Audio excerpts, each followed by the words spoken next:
Bonjour à tous, aujourd'hui dans cette nouvelle vidéo j'avais envie de régler des petits problèmes sur la 206 RC pour on va dire du confort et surtout qu'elle ne pourrisse pas. Je vais vous expliquer ça tout de suite. Quand j'ai récupéré la voiture, il y avait une odeur dedans qui était quand même assez désagréable et je me suis rendu compte d'une chose, c'est que la voiture avait une fuite au niveau du conducteur. Sur les pieds, la moquette était tout le temps humide, mais vraiment tout le temps, et je trouvais ça vraiment bizarre. Bon, on était en fin d'année, donc je me suis dit c'est l'humidité, il y a quelque chose, voilà, il y a un problème avec l'humidité. Et en fait, je me suis rendu compte d'une chose, c'est que c'est pas l'humidité, c'est après mûre réflexion, je pense qu'il y a un problème d'entrée d'eau. Cette porte a été changée, donc la porte conducteur, on le voit avec une différence de couleur, c'est très léger mais il y a une différence de couleur sur cette porte. Et comme elle a été remplacée, je pense que le panneau qui est juste derrière, donc le panneau de porte, la membrane, n'a pas été refermé ou a été enlevé clairement, purement et simplement. Donc ce qu'on va faire, c'est qu'on va démonter le panneau de porte. Ce qu'on va faire en même temps, c'est qu'on va contrôler l'arrêt de porte pour voir si j'arriverai à le réparer. Parce qu'en fait, ce qui se passe, c'est que donc, la porte, normalement, doit s'arrêter comme ceci. Et bah, elle va me le faire quand même, j'espère. Non, bah là, vous voyez, elle bloque. Mais d'habitude, dès que j'ouvre la porte, en fait, elle s'ouvre à 90. Et c'est l'aile qui me bloque la porte pour l'arrêter. Alors, au début, donc pour démonter le panneau de porte, on va enlever une vis qui est là au centre, une vis qui est au bord du panneau et une vis qui est juste là à l'intérieur. En plus, au début, on va enlever le triangle qui est là derrière le rétroviseur. Ça, c'est le support du tweeter. Puis en plus, le cache pour le rétroviseur. Donc maintenant, on attaque à démonter tout ça. Alors le tweeter, lui, il y a juste à tirer normalement dessus. C'est un peu comme une 205. En fait, la 206, c'est vraiment la descendante de la 205. Ils l'ont montée à peu près pareil. Ah, vous voyez, là la porte, hop, là elle s'ouvre à 90. Je pense que j'ai juste un petit blocage à remettre ou quelque chose comme ça. Enfin, j'espère. Alors, quand on enlève ce triangle, surtout, on va tout doucement parce que ça casse comme du verre. Hop. On enlève le fil du tweeter. Voilà. Pour le panneau de porte, c'est du Torx. Je ne sais pas la taille par contre.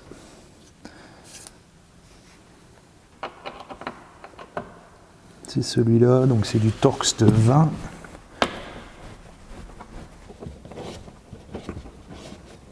Là, ça nous permet d'enlever la poignée de la porte. Et le dernier, il se trouve en bout de la porte. Voilà. Alors, je crois qu'il faut enlever aussi le cache de l'ouverture de porte. Ouais, c'est bien ça. Et maintenant, on a juste à tirer le panneau de porte. C'est des clips, hein, comme sur, je pense, 80% des voitures.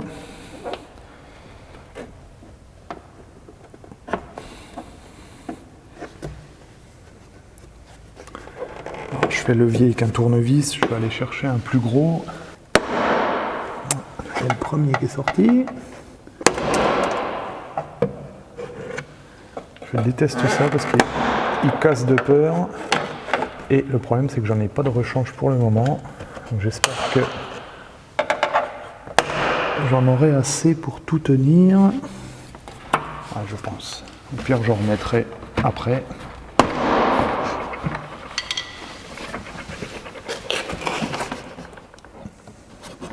Ah, il reste une vis en Torx en haut vers le rétroviseur.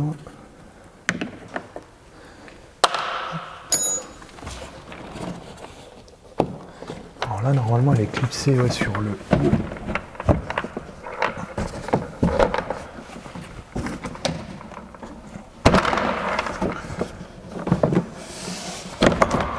Voilà. croyais retrouver le panneau de porte complètement coupé ou quelque chose comme ça. Et en fait, il est en bon état. Il y a juste une chose, c'est à ce niveau-là, là, j'ai énormément de terre là. Là, l'humidité à l'intérieur, les moquettes sont légèrement humides. Là, vous voyez, il y a de l'humidité. Je me demande d'où ça peut venir. Sachant que moi, une fois, j'ai cherché un peu quand j'ai vu le problème qu'il y avait.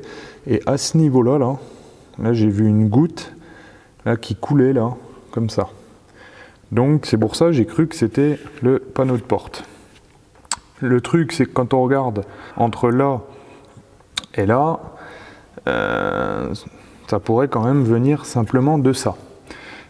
Pourquoi aussi les films là, j'ai vraiment un doute dessus, c'est que au-dessus vous avez votre vitre, la vitre à l'extérieur elle n'est pas étanche, l'eau elle coule derrière et la vitre elle descend, je pense qu'elle doit descendre à peu près jusque là, et comme la vitre elle est inclinée vers l'intérieur puisqu'elle a une forme bombée, en fait la goutte elle vient couler sur le panneau là. Et je me dis, ça pourrait peut-être venir de là. Donc la seule chose que je vois qui n'a pas été remis, c'est le haut. Vous voyez que c'est encore ouvert là. Donc le joint, en fait normalement il y a un joint tout autour là. Le joint il a été décollé mais il n'a pas été recollé. On a aussi à ce niveau-là, là, ça n'a pas été recollé. Là je suis un peu perplexe parce que je m'attendais pas à ça. En fait, il est en bon état, à part là. Ce qu'il peut y avoir, c'est que derrière, l'eau, elle coule. Elle peut aussi venir là sur le film, ruisseler sur le côté, descendre là et venir là. Je me suis aperçu quand même que c'était beaucoup plus fort quand la voiture était légèrement inclinée sur le côté gauche. Donc ça veut dire que l'eau ruisselait et restait beaucoup plus longtemps et pouvait peut-être venir sur le film. Je me dis, ça peut être ça. J'étais en train de réfléchir un peu au fonctionnement de la chose, et je me suis dit, attends, je vais enlever le joint. Donc, vous tirez dessus, c'est pas dur. Ensuite, il y a des petits clips qui vous permettent d'enlever la moquette. Et j'ai tiré dessus, et je passe ma main sous la moquette. Bon, jusque-là, il y a un petit peu d'humidité. Je dis, en dessous, il y a de la mousse, je vais enlever la mousse. Donc la mousse, je l'ai enlevée, elle est là. Hop, c'est un petit carré qui vient juste comme ça. Et celle-là, elle est humide, mais humide de chez humide. Quand on regarde le positionnement, vous voyez, elle est normalement comme ça. Je vais essayer de ne pas le mettre sur le siège, ça serait cool. Essayer de ne pas pourrir mes sièges. Quand on regarde le positionnement, la partie qui est là-bas, là, je vous montre avec mon doigt, elle va côté sélection de vitesse là-bas, donc côté colonne centrale. Si je la retourne, on peut voir que donc, le côté colonne centrale, là, il est complètement humide, et ça va jusque là. Et ce côté-là, bizarrement, il est sec, alors que c'est le côté porte. Donc là, il y a un souci. J'ai passé ma main dessous et c'est c'est poite, un peu visqueux, collant, et je peux vous dire que ça sent pas l'eau croupie, ça sent plus le liquide de refroidissement. Maintenant, je vais passer un coup de chiffon dessus, à l'intérieur. Donc là, faut pas se laisser embêter, faut tirer un bon coup dessus. Et j'ai passé comme ça là, ma main, vous voyez déjà. Le chiffon est bien humide, donc là il y a un problème, et c'est surtout, c'est pas du, c'est pas de l'eau quoi. L'eau on l'essuie et puis il y en a plus. Là ça reste encore un peu collant, comme du liquide de refroidissement. Donc j'ai bien peur que ce soit ça. J'ai peut-être un problème de radiateur là-bas, de refroidissement. Peut-être qu'il y a une fuite, purement et simplement. C'est peut-être juste ça. Alors le problème c'est que là, pour voir ça, il faudrait que je commence à démonter la voiture, donc il faudrait que j'enlève la moquette, il faudrait que j'enlève la colonne centrale, que je puisse accéder un peu partout pour voir vraiment ce qui se passe. Il faut que j'enlève les sièges aussi, bien sûr.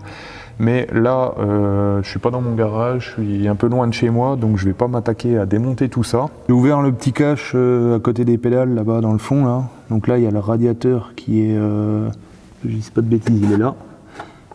J'ai pas l'air d'avoir de problème à ce niveau-là. J'ai pas de liquide. Même si... alors, je sais pas si c'est mes mains ou quoi, mais ça a l'air un peu poite aussi, là. Je sais pas trop d'où ça pourrait venir, ce problème de liquide de refroidissement. Le niveau de liquide de refroidissement, je l'ai fait le 31 décembre 2019. J'ai plus de liquide de refroidissement. Alors plus, il y en a encore dans le bocal, hein. Mais il a bien diminué. Là-bas, on a les deux tuyaux qui vont à l'intérieur, c'est les deux seuls qui vont dans l'habitacle. Donc s'il y a une fuite dans l'habitacle, c'est forcément derrière ces deux tuyaux. Et ces deux tuyaux, ils vont à un radiateur qui est à l'intérieur. Donc c'est entre les tuyaux et le radiateur qu'il doit y avoir une fuite. Ce qu'on va quand même faire par contre, c'est qu'on va contrôler l'arrêtoir de porte. Vous voyez, là il y a un peu de jeu comme ça. Moi, j'ai déjà desserré, donc c'est une vis Torx en T40. De ce côté-là.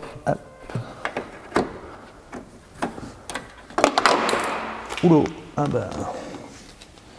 il y a peut-être quelque chose quand même, parce qu'un l'arrêtoir qui sort comme ça, c'est pas normal. Normalement, il y a deux vis de 10, mais je me demande s'il y a encore un système dedans. Voilà le système d'arrêt de porte. Donc on a la partie qui est là, c'est la partie sur la voiture. Et normalement, en fait, en tirant, là, donc la partie où il y a le ressort jaune, là, c'est la partie dans la porte. Et ça devrait venir bloquer, vous voyez, faire d'écran comme ça. Mais quand on regarde comme ça, ça a l'air un petit peu libre l'affaire là. Donc je me suis renseigné, en fait, normalement, à l'intérieur, là, il y a une sorte de bague blanche qui permet de guider l'axe dedans pour pas que ça bouge, et il n'y est pas. Donc je suis bon pour racheter ce système complet. Bon, ça vaut 20 balles, hein. Donc je vais racheter ça et on réinstallera ça dans l'avenir. J'ai remonté l'arrêtoir de porte là, même si c'est peut-être pas le terme, hein. Je l'utilise mais c'est peut-être pas le bon terme. Alors, je vous disais au début, je voulais le recoller, je voulais plus le recoller. Ce qu'on va faire maintenant, là, le problème est réglé, parce qu'en fait, j'avance petit à petit en faisant un peu de dépannage de la voiture. Comme il va falloir que je change celui-là, il va falloir que je rouvre pour pouvoir l'enlever. Donc, je ne le recolle pas pour le moment. Là, je vais remonter tout le panneau de porte. Et ce sera fini pour cette partie-là, puisque maintenant, on sait tous les dépannages qu'il y aura à faire. On est 2 mois après tout ce qu'on vient de faire. Je vous fais un petit retour sur tout le reste et tout ce que j'ai fait suite à ça. La première des choses, c'est que j'ai changé la fixation de la porte. Alors ça, j'en ai eu pour 20 €, 15 € plus 5 € de frais de port. C'est commun à plein de voitures.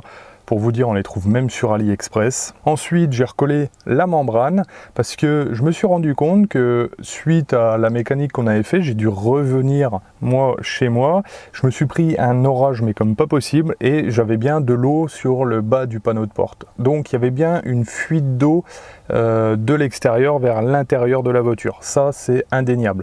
Depuis que j'ai recollé cette membrane, plus de problème. J'ai recollé ça simplement avec un filet de silicone tout autour de la membrane. Il n'y en a pas eu pour longtemps. En 20 minutes, c'était fait et on n'en parle plus. Maintenant, pour la fuite au niveau du radiateur.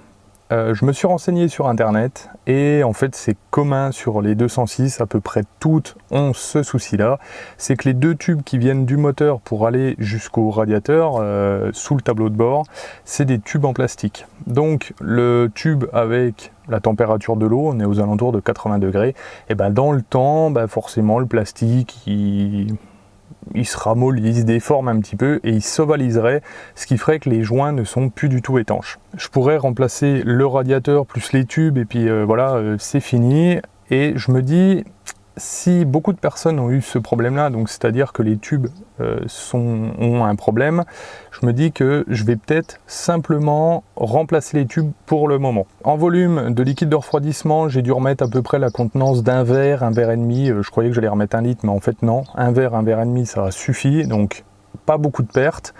Je me suis rendu compte que sous le radiateur, il y avait une toute petite goutte de liquide de refroidissement, donc ça doit être de là que ça coule.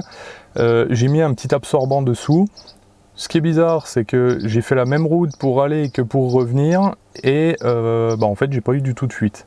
Je pense que c'est quand elle chauffe vraiment beaucoup, qu'elle est sur place, qu'elle bouge pas beaucoup, que là elle fuit. Bon, maintenant vous savez ce qu'il va nous rester à faire, changer les 2 tuyaux, et puis normalement elle sera à peu près dépannée. La semaine prochaine par contre, on va continuer un peu ces petits dépannages parce que j'ai encore un petit problème au niveau du moteur. Donc on se retrouve la semaine prochaine pour continuer le moteur de la 206 RC. Moi je vous souhaite à tous une très bonne semaine, restaurez bien.